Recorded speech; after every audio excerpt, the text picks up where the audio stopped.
सा गांव था जहां की सुबह आमतौर पर पक्षियों के चहचहाने से होती थी।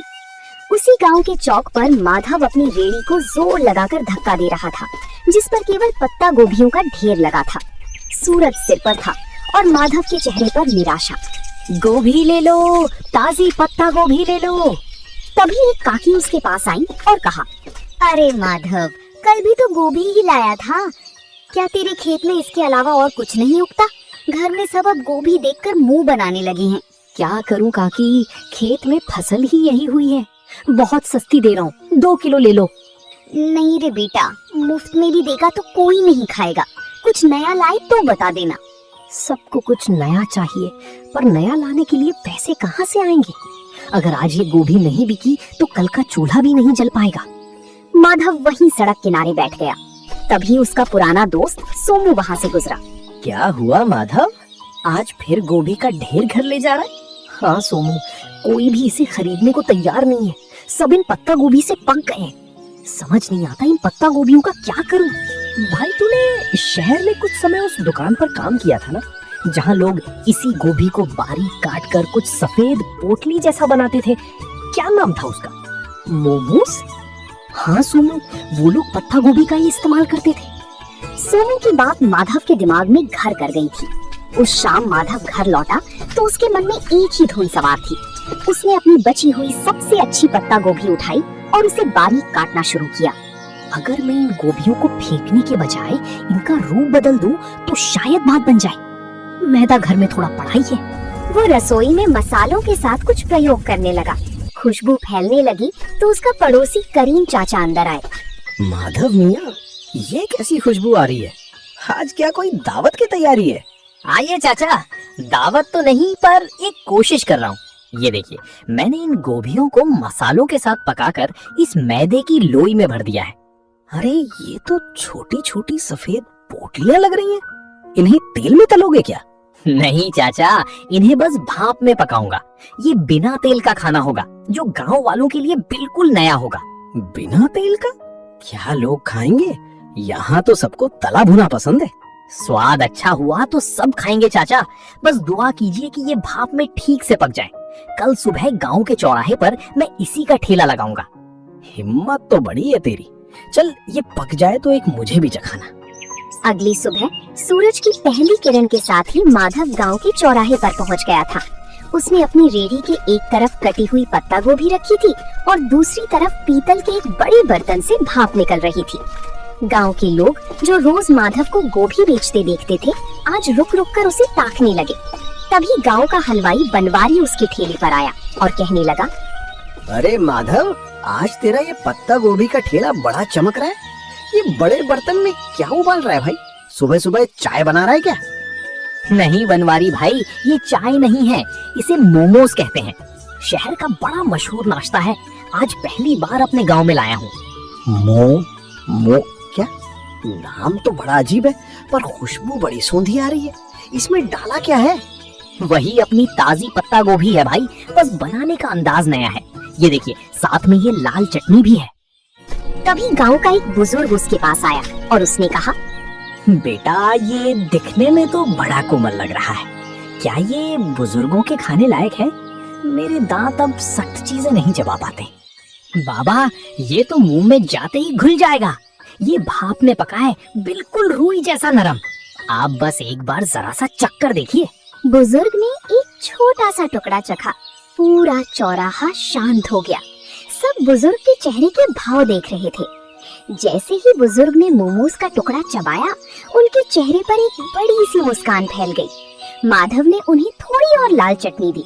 देखते ही देखते वहाँ मौजूद दूसरे लोग भी अपनी बारी का इंतजार करने लगे। वाह माधव, ये तो वाकई कमाल की चीज है। इतना नरम और जायकेदार, और ये लाल चटनी, इसने तो सोई हुई जुबान को जगा दिया। तभी वहाँ माधव का दोस्त सोमू भी आ जाता है। माधव, मुझे भी एक प्लेट दे भाई। कल तो तू बड़ा परेशान था और आज तूने यहाँ कमाल कर दिया। अब जल्दी जल्दी इसका स्वाद सबको चखा दे, लोग इंतजार कर रहे हैं। हाँ सोमू, सबको दूंगा, पर ध्यान रखना चटनी थोड़ी तीखी है, संभल कर खाना। अरे माधव, तीखा ही तो असली मजा है। शहर में लोग क्या वाकई रोज यही खाते हैं? मुझे तो लगता था वहाँ के लोग बस महंगा खाना जानते हैं। हाँ काका, शहर में तो इसे खाने के लिए लंबी लाइनें लगती हैं। मैंने सोचा जब हमारे खेत में इतनी अच्छी गोभी होती है तो हम गांव वालों को ये स्वाद क्यों ना मिले। भाई माधव, तूने तो मेरी मिठाई की दुकान के सामने रौनक लगा दी। एक प्लेट मेरे लिए भी लगा। देखूं तो सही, इस पत्ता गोभी के नए अवतार में ऐसा क्या जादू है।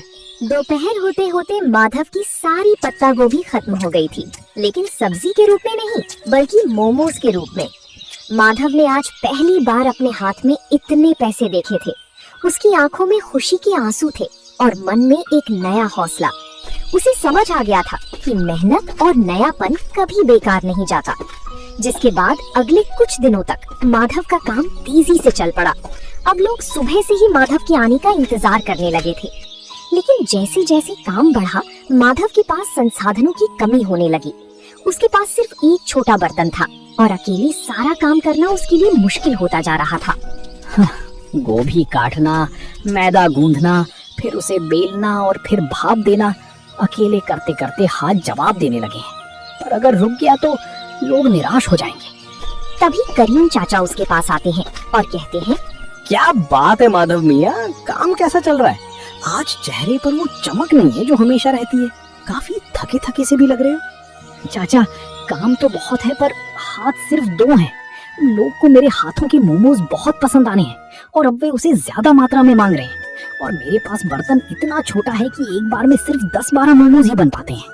अरे ये तो बहुत अच्छी बात है। अगर बरकत हो रही है तो घबराता क्यों है? शहर जा और एक बड़ा स्टीमर लेकर आ। और सुन, सारा काम अकेले क्यों करता है, किसी को साथ लगा ले। पैसे तो आ रहे हैं चाचा, पर क्या ये काम टिकेगा? कहीं लोग 4 दिन बाद ऊब गए तो मेरी सारी कमाई डूब जाएगी। मेहनत कभी नहीं डूबती बेटा। तूने साधारण सी पत्ता गोभी को पहचान दिलाई है। अब खुद को एक बड़ा व्यापारी बनाने की सोच। करीम चाचा की सलाह मानकर माधव ने अगले दिन अपनी रेहड़ी नहीं लगाई। वो पास के बड़े कस्बे के बाजार गया। वहाँ की भीड़ भाड़ देखकर उसे अपने पुराने दिन याद आ गए, जब वो दूसरों की दुकानों पर काम करता था। आज वो अपनी खुद की दुकान के लिए सामान खरीदने आया था। आइए भाई साहब, क्या दिखाऊं? होटल के लिए बर्तन चाहिए या घर के लिए? मुझे मोमोज बनाने वाला सबसे बड़ा 3 मंजिला बर्तन। आज वो अपनी खुद की दुकान के लिए सामान खरीदने आया था। आइए भाई साहब, क्या दिखाऊं? होटल के लिए बर्तन चाहिए या घर के लिए? मुझे मोमोज बनाने वाला सबसे बड़ा 3 मंजिला बर्तन चाहिए। और हाँ, एक ऐसी मशीन भी देना जिससे सब्जियां बहुत बारीक कट सके। बड़े बर्तन की मांग तो बहुत है। आप कहाँ से आए हैं? शहर में दुकान खोल रहे हैं क्या? नहीं साहब, गांव में मेरा छोटा सा मोमोज बेचने का काम है। वहाँ लोगों को उसका स्वाद बहुत पसंद आ रहा है। ये तो बड़ी अच्छी बात है। ये लीजिए, ये स्टील का सबसे बढ़िया बर्तन है। इसमें एक साथ 50 मोमोज आराम से बन जाएंगे। और ये रही आपकी नई मशीन, इससे आपकी मेहनत आधी हो जाएगी। शुक्रिया। अब गांव लौटकर मुझे सिर्फ खाना नहीं बनाना, बल्कि अपने काम को और बेहतर बनाना है। कल से गांव वालों को मोमोज खाने के लिए इंतजार नहीं करना पड़ेगा। माधव जब नए बर्तनों के साथ गांव लौटा तो शाम हो चुकी थी। रास्ते में उसने ढेर सारी पत्ता गोभी खरीदी। उसे पता था कि अब उसका संघर्ष एक नए मुकाम पर पहुंच चुका है। उसने रात भर जागकर नए बर्तनों को साफ किया और अगले दिन की तैयारी की। अगली सुबह जब माधव चौराहे पर पहुंचा तो उसकी रेहड़ी का नजारा बदला हुआ था। 3 मंजिलों वाला ऊंचा स्टील का स्टीमर सूरज की रोशनी में चमक रहा था। गांव वाले ये नया अजूबा देखने के लिए जमा हो गए। माधव के चेहरे पर एक नई चमक थी, क्योंकि अब उसे ग्राहकों को इंतजार नहीं कराना पड़ता था। वाह भाई माधव, ये क्या रॉकेट ले आया आज? ये तो बड़ा आलीशान लग रहा है। रॉकेट नहीं है सोमू भाई, ये 3 मंजिला स्टीमर है। अब एक साथ कई लोग मोमोज खा पाएंगे। कल तक तुम लोग शिकायत करते थे ना कि देर लगती है, लेकिन अब इसकी मदद से नहीं लगेगी। अरे भाई, बर्तन तो बड़ा कर लिया, पर क्या स्वाद वही रहेगा? अक्सर काम बढ़ने पर लोग जायका भूल जाते हैं। भनवारी भाई, जायका तो मेरी मेहनत में है, बर्तन में नहीं। आप बस देखते जाइए। आज मैंने चटनी में एक खास चीज और मिलाई है, खेत का ताजा पुदीना। माधव, सुना है तूने कस्बे से कोई मशीन भी मंगवाई है? क्या मशीन से खाना बनाएगा? नहीं काका, मशीन सिर्फ सब्जियां बारीक काटने के लिए है। मेहनत तो अभी भी इन हाथों की ही रहेगी। मशीन से बस मेरा समय बचेगा, ताकि मैं आप सबको गर्मा गर्म खाना खिला सकूं। उस माधव की रेहड़ी पर इतनी भीड़ थी कि गांव का मुख्य रास्ता जाम होने लगा। माधव बड़ी फुर्ती से हाथ चला रहा था। वो पत्ता गोभी की फिलिंग भरता, उन्हें आकार देता और स्टीमर में सजाता। कुछ ही मिनटों में भाप के साथ मोमोज तैयार हो जाते। तभी गांव के पटवारी जी अपनी गाड़ी से वहां रुके। माधव, ये क्या शोर मचा रखा है तुमने? पूरा गांव यहीं जमा हो गया है क्या? प्रणाम पटवारी जी, कुछ नया शुरू किया है। ये पत्ता गोभी के मोमोज हैं। आप भी जरा चक्कर देखिए, फिर बताइएगा कि गांव में ये कैसा लग रहा है। पटवारी जी ने जैसे ही एक निवाला खाया तो उन्होंने कहा, वाकई मैंने शहर में कई जगह के मोमोज खाए, पर तुम्हारी ये पत्ता गोभी की फिलिंग और ये देसी पुदीने वाली चटनी, इसका कोई जवाब नहीं। तुमने तो कमाल कर दिया। शुक्रिया साहब, बस सोच रहा था कि अपनी गोभी को फेंकने से अच्छा है उसे इस तरह लोगों तक पहुंचाया जाए। माधव, अगले हफ्ते तहसील के कुछ बड़े अधिकारी गांव आ रहे हैं। क्या तुम उनके लिए भी ऐसा कुछ इंतजाम कर सकते हो? मैं चाहता हूँ वो देखें कि हमारे गांव के युवक कितने मेहनती हैं। ये तो मेरे लिए सौभाग्य की बात होगी साहब। मैं उनके लिए सबसे बेहतरीन मोमोज तैयार रखूंगा। माधव के लिए ये सिर्फ एक ऑर्डर नहीं था, बल्कि उसके हुनर को मिलने वाली सरकारी पहचान की शुरुआत थी। उस रात माधव ने चैन की नींद ली, क्योंकि अब वो सिर्फ एक गरीब सब्जी वाला नहीं, बल्कि गांव का मोमोज मैन बन चुका था। पटवारी जी का वादा माधव के लिए एक बहुत बड़ी चुनौती और अवसर दोनों था। तहसील के अधिकारियों का आना कोई छोटी बात नहीं थी। माधव ने तय किया कि वो इस मौके को हाथ से जाने नहीं देगा। उसने अपने छोटे से रसोई घर को साफ किया और अपनी रेहड़ी को अच्छे से सजाया। माधव बेटा, कल का दिन बहुत बड़ा है। सुना है शहर से बड़े साहब लोग आ रहे हैं। क्या तूने सारी तैयारी कर ली? हाँ चाचा, मैंने आज सुबह ही खेत से सबसे ताजी और कोमल पत्ता गोभी तोड़ी है। मैं नहीं चाहता कि स्वाद में जरा भी कमी रहे, बस थोड़ा डर लग रहा है। डर कैसा? तूने तो पूरे गांव का दिल जीत लिया है। वो तो फिर भी बाहर के लोग हैं। बस अपनी सादगी और सफाई का ध्यान रखना। सोमू, तू कल मेरी मदद करेगा? मुझे प्लेटें लगाने और पानी पिलाने के लिए किसी भरोसेमंद इंसान की जरूरत होगी। तू चिंता क्यों करता है भाई? मैं सुबह ही पहुंच जाऊंगा। हम दिखा देंगे कि हमारे गांव का स्वाद किसी बड़े शहर के होटल से कम नहीं है।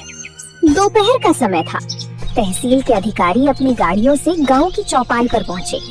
पटवारी जी ने गर्व के साथ माधव की रेहड़ी की ओर इशारा किया। माधव के चेहरे पर एक विनम्र मुस्कान थी। उसने बड़ी ही सफाई से अधिकारियों के सामने गर्मा गर्म मोमोज परोसे। पटवारी जी, मैंने सुना था कि यहाँ का कोई युवक बहुत अच्छा काम कर रहा है।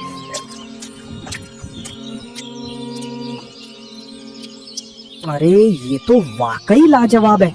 इतना हल्का और इतना शुद्ध स्वाद। शुक्रिया साहब, ये सब मेरे खेत की पत्ता गोभी का कमाल है। मैंने इसमें कोई बनावटी मसाला नहीं डाला है। हैरानी की बात तो ये है कि गांव के माहौल में तुमने इतनी सफाई और हाइजीन का ध्यान रखा है। तुम्हारा ये तरीका वाकई काबिले तारीफ है।